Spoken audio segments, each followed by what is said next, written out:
Bonjour à tous, alors aujourd'hui on est à Vaux-le-Pénil près de Melun en Seine-et-Marne et vous le voyez on est devant des silos de Val-France. Alors les silos de Val-France ils ont une capacité d'accueil de plus de 3000 tonnes de nitrate d'ammonium. Le nitrate d'ammonium vous ne connaissez peut-être pas, il faut savoir que le nitrate d'ammonium c'est ce qui a causé notamment l'explosion à Beyrouth. Il a fallu 2750 tonnes de nitrate d'ammonium pour causer cette grosse explosion.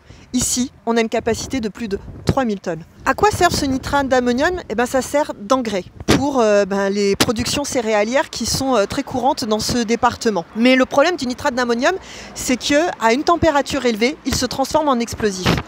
Et le problème, c'est que quand on est en plein réchauffement climatique, les températures très élevées, ça pose un risque notoire pour le stockage. On est même le pays où il y a le plus d'incidents avec ce nitrate d'ammonium qui est potentiellement impliqué.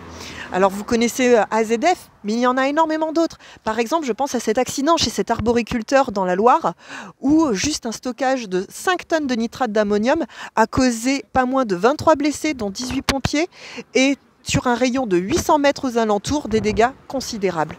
Alors imaginez combien peut faire ici le stockage de milliers de tonnes, sachant que juste à côté de nous, nous sommes à 50 mètres d'habitation. C'est pour ça que Mathilde Panot, députée de la France Insoumise, a déposé mardi une demande de commission d'enquête avec d'autres députés pour justement avoir une véritable transparence et des moyens pour surveiller ces sites potentiellement dangereux. On n'a pas le droit de vous dire n'ayez pas peur. Il faut justement se préoccuper de ces questions-là parce que ces stockages, jusqu'à 250 tonnes, vous avez le droit et vous ne serez pas inspecté. Comprenez le danger qu'il y a derrière. Tous ceux qui vous disent d'accepter ce risque ne l'accepteraient pas pour eux-mêmes.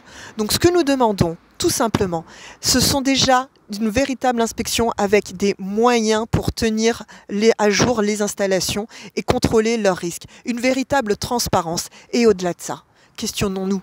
Avons-nous véritablement besoin de ce nitrate d'ammonium comme engrais?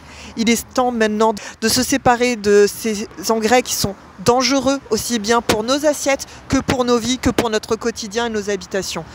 Donc, engageons la transition écologique, débarrassons-nous des nuisibles.